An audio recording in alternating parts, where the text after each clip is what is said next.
Peter Randolph was born a slave to Carter H. Edlow in Prince George County, Virginia, on the Brandon Plantation, sometime around 1825.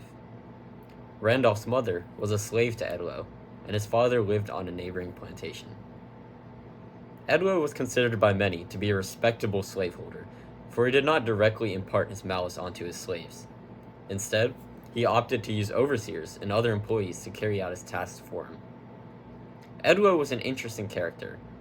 In Randolph's book, he claimed, Edlow always seemed to have some conscientious scruples in regard to holding slaves, and would not join any church, because he did not believe he could be a Christian and yet be a slaveholder. A surprisingly progressive view for this time when scripture was used to justify slavery.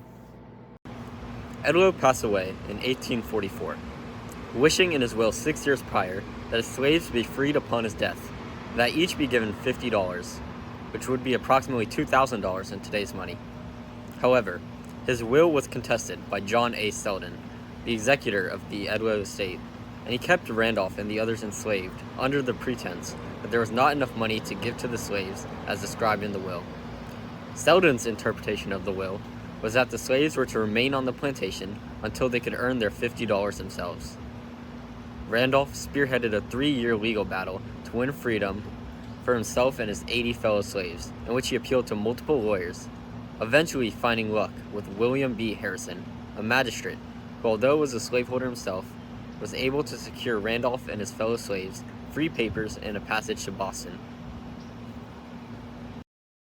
Arriving in Boston on September 15, 1847, Randolph became a reverend and was claimed to have founded the most churches within New England. He preached at many churches throughout the 1850s, supporting the abolitionist movement on a religious front.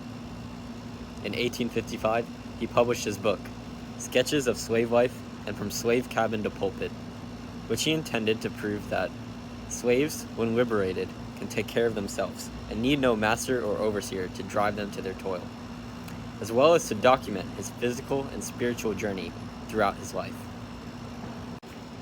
To understand the origin of Randolph's unique fusion of abolition and religion, we'll begin with Randolph's childhood.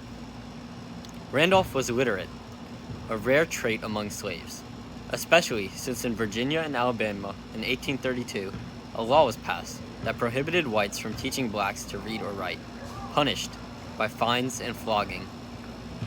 Randolph learned to read through his friend, who taught him letters and certain words. Even at the young age of 10, Randolph was rooted in stern religious values, desiring to learn to read from the Bible. He took his studies to the next level by attending the sermons of a white pastor and following along in his own Bible.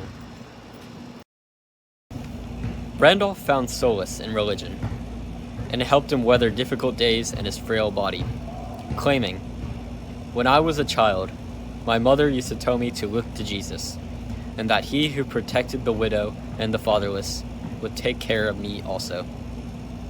At that time, my ideas of Jesus were the same as the other slaves. I thought he would talk with me if I wished it, and give me what I asked for. Being very sickly, my greatest wish was to live with Christ in heaven. And so I used to go into the woods and lie upon my back and pray that he would come and take me to himself, really expecting to see him with my bodily eyes. End quote. This devotion would follow Randolph throughout his entire life and was his continuous passion post-emancipation.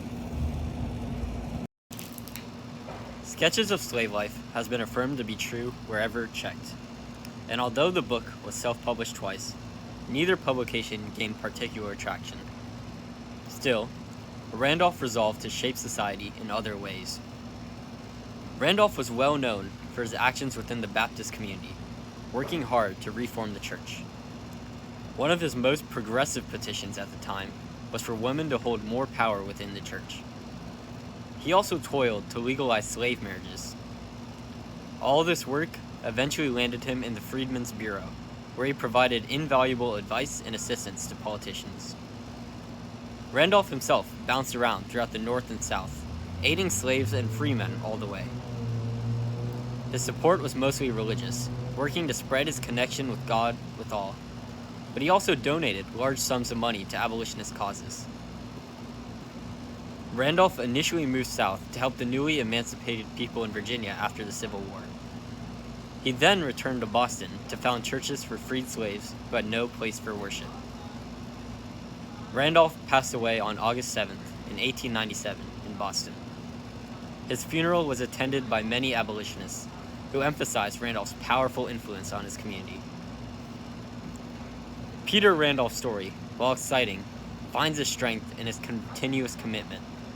The entirety of Randolph's life was spent fighting, whether it be slavery, lack of resources, or the Confederacy. And now, Peter Randolph is fondly remembered as one of the leaders of the religious abolitionist movement.